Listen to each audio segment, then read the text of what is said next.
সুখ নামের সোনার হরিণ সবার জীবনে ধরা দেয় না, বা কারো জীবনে ধরা দিলেও তা সে ভোগ করতে পারে না। পৃথিবীতে মানুষই একমাত্র প্রাণী যাকে সুখে থাকতে ভূতে কিলায়। সুখ কারো জীবনে শুরুতে আসে এবং সারাটি জীবন রয়ে যায়, আবার কারো শুরুতে নয়, মধ্য সময়ে এসে শেষ সময়ে চলে যায়।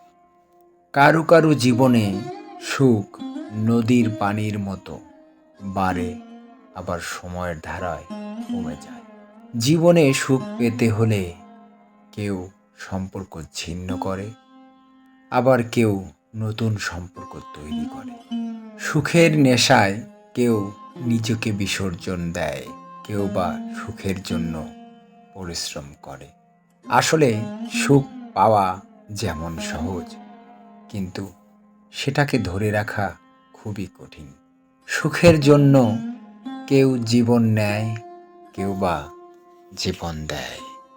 অতিরিক্ত সুখ মানুষের মানুষের মনুষ্যত্ব নষ্ট করে। তাই মনের সুখ হোক আর অর্থের সুখ, দুটোতেই সীমাবদ্ধতা থাকা উচিত।